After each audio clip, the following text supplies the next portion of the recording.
So today I'm going to show you a method in which you can know the image quality that a lens will have without having it in your hands and without watching all those biased reviews that you can find on YouTube.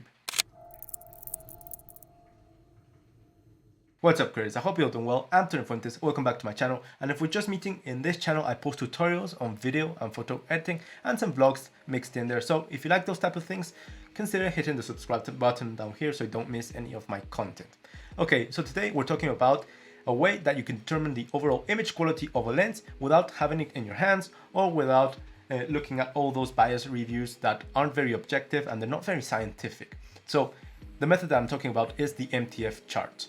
Now maybe you're looking to buy a lens, maybe you're comparing lenses, and sometimes it's very hard to know the overall quality on which one is better. Now you can't base your opinion on all those reviews that you can find on YouTube, particularly those from famous creators. For example, Peter McKinnon does a lot of reviews about Canon lenses, but he's a Canon ambassador. He has signed a contract and he has to say positive things about the lenses. So he may spend 15 minutes talking about the 100mm macro from Canon, and he won't tell you a single thing that is wrong with that lens, and overall he won't tell you anything that isn't based on his opinion. So there's no scientific test that he does, there's no really objective to his opinion on that lens. So all those videos reviewing gear with a biased opinion are basically useless when you want to understand the quality of a lens. Having said that, not all YouTube creators post biased reviews. There are some pages like Christopher Frost, I'll link it up here in the cards and down below, in case you want to check it out. That channel really posts very objective and very scientific tests of every lens that he reviews. He doesn't even appear in the videos.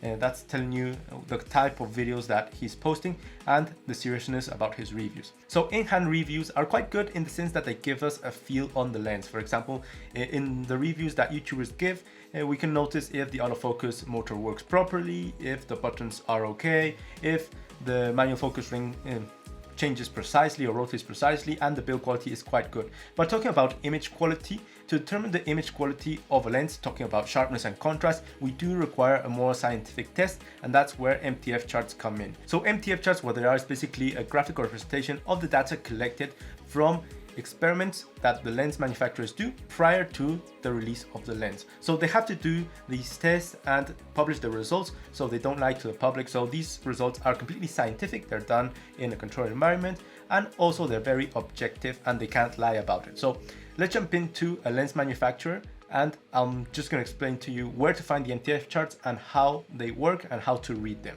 So this is the Sigma official homepage. Now Sigma is a very good lens company, and if we scroll down, you can find that in performance and data, you can find the MTF charts, and here they are. Now MTF charts, how they create them is taking a photograph in a controlled environment of very tightly put together black and white lines in a horizontal manner, in a vertical manner, and also in a diagonal, so they can measure the sharpness and the contrast of the lens throughout the entire sensor. So right now what we're looking at is two different charts. The first one is the diffraction MTF and then the geometrical MTF. Now the geometrical MTF experiment is taken in a more controlled environment. So let's say that your line of work is in a controlled environment, let's say a theater or maybe a studio of photography, then you're going to base your opinion around how the lens will perform in that type of environment around the geometrical MTF. Now the diffraction MTF is done in a more challenging environment or lighting environment. So therefore, if you maybe shoot outside, maybe you shoot in different lighting scenarios like in wedding photography, or you're a vlogger, or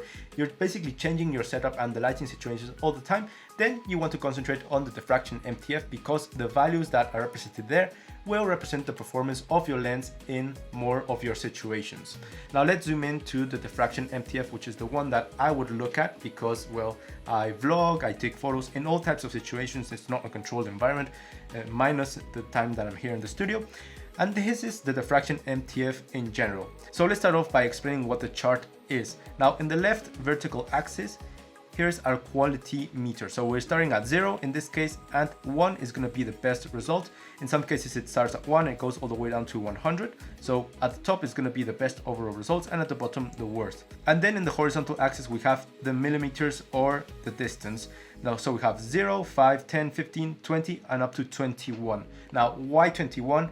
What are these millimeters? Where it's the measurement from the center of your full frame sensor to one of the corners. Now a full frame sensor it's around 43 millimeters, Now the half is around 21. So that's why we have these values down here. So the MTF chart, what it's measuring is the sharpness and contrast from the center of your sensor towards one of the corners. Therefore, you can determine the overall sharpness and the contrast throughout your entire image. Now let's start off by reading this MTF chart of the Sigma 85mm at 1.4 aperture. Yeah, normally the MTF charts are created with the widest aperture that the lens can have. Otherwise, if you're using maybe an f8 or an f9, well, the MTF chart will result in perfect results, because in around the midpoint in the aperture range, every single lens is just completely sharp and completely contrasty. Is the sweet spot if you want everything completely in focus. Now right here we have the aperture at 1.4, which is the most challenging, and this is the one that will determine the overall quality of the entire lens. So we're looking at two colors in the lines. The red ones are representing the overall contrast, or the result of the contrast of the lens, and then the green ones are representing the sharpness. Then we have two types of line, the continuous and discontinuous lines. Now the continuous ones represent the element that was in focus during the test, and then the autofocus will represent the autofocus elements. Now why is this important? Because even if you're focusing down a certain subject, you want the autofocus elements to be completely sharp as well and retain that contrast. Now the difference, or the distance between the dotted lines and the continuous lines, will determine the overall busyness or the overall quality or smoothness of your bokeh. So if they're more separated, that will indicate a more busy background, even though it's out of focus. And if they're more joined together, it will indicate a smoother bokeh or creamier bokeh. Okay, so as an example, let's start by reading this MTF chart.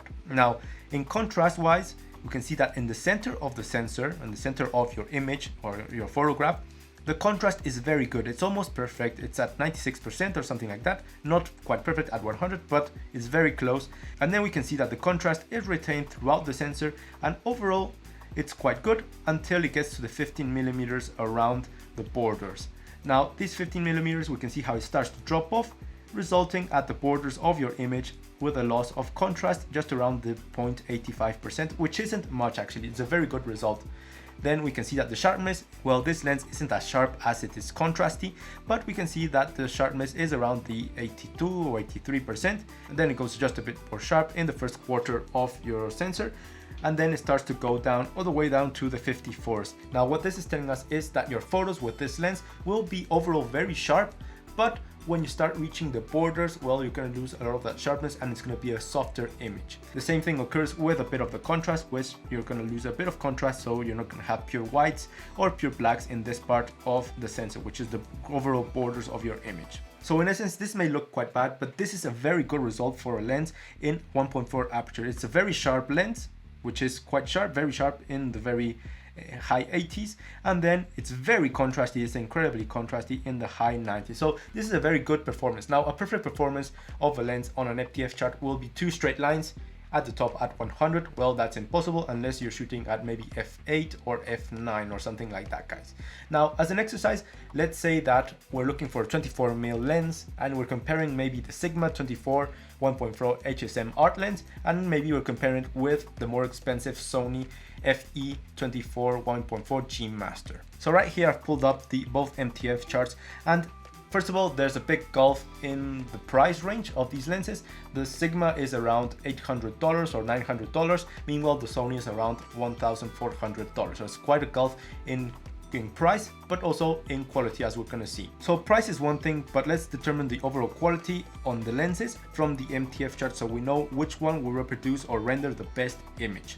Now right here we have the Sony 24 FE, and let's start off by reading the MTF chart of this one. So the contrast is very good. It starts almost at 100, and then throughout the sensor it maintains quite high in the 90s and just drops off around the 90% down here at the borders of the image. So overall, this contrast is exceptional. This lens is fantastically contrasted throughout the entire sensor, and it really loses just the minimal amount of contrast in the borders. Then talking about the sharpness isn't quite as high.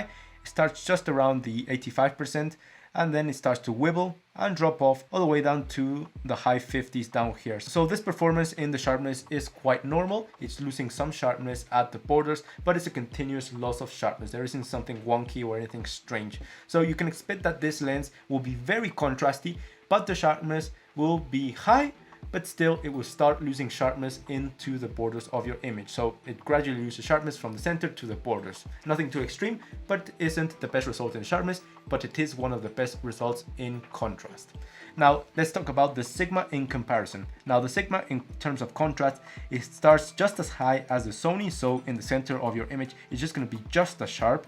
So incredible results right there. But then at the 10mm mark, or around the quarter of the sensor, it starts to drop off in contrast radically. Now it drops off heavily in a very steep curve all the way down to the 40s. So this lens is quite good in contrast in the center, but then just around the quarter of your image it drops drastically the contrast, so you're not going to have very nice contrast in all your borders, and it drops quite low. So that's something to take in. Now talking about the sharpness, it starts just around the same as the Sony, once again just over the 80%, around the 84, which is a very good rating, and then it starts to wiggle and starts going down again. In the 10mm it's all the way down 2 points, so it's losing a lot of sharpness down here, and then it wiggles all the way down to the 20s. Now here it's losing a lot of sharpness, so you can expect with this lens that the sharpness in the borders of your image is going to be very poor. It's going to be very soft and very grayish. It's going to lose a lot of contrast and a lot of sharpness in the borders of your image. So we can conclude that both these lenses are very sharp in the center of the image. They're just as sharp, but the Sony really takes it away with a very constant performance throughout the sensor, with basically just a minimal amount of loss in contrast and just an acceptable loss in sharpness. Meanwhile, the Sigma really falls off in both categories drastically in the borders of your image. So if you're looking from end-to-end sharpness from the center to the borders of your image, the Sigma isn't the option, it is the Sony. Now another thing that catches the eye is that in the Sony, the dotted line and the continuous line, they're basically the same, they follow each other closely. Therefore we can understand that the bokeh in this lens is going to be very sweet, very creamy and very smooth. No bright elements distracting or anything like that. Meanwhile in the Sigma we can observe that the dotted lines and the continuous lines are a bit separated, they're quite separate.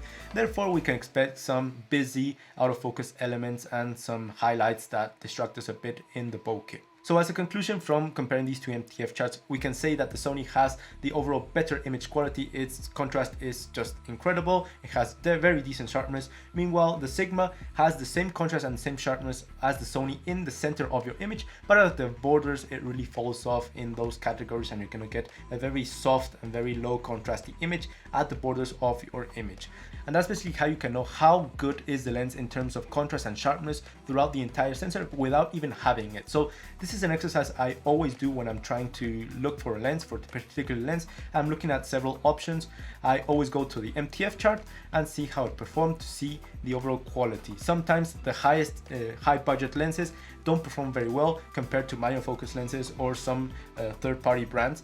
So this is a very good exercise. I highly recommend you to do this so you can see really what you're buying. And another thing is that MTF charts don't lie, they're objective scientific tests, so there's no bias opinion like Matti Hapuya, Alin Palander, Peter McKinnon, they all have when they're reviewing some lenses. So that's gonna be it for today, guys. Just a quick video. I hope you liked it and achieved some knowledge out of it. I always look at MTF charts when I'm trying to buy a lens, and I highly recommend you guys to do it the same. So it's a bit complex at the start, but once you get the hang of it, they're quite easy to read. So that's gonna be it for today, guys. If you liked the video, can you please give it a like? It actually makes a difference.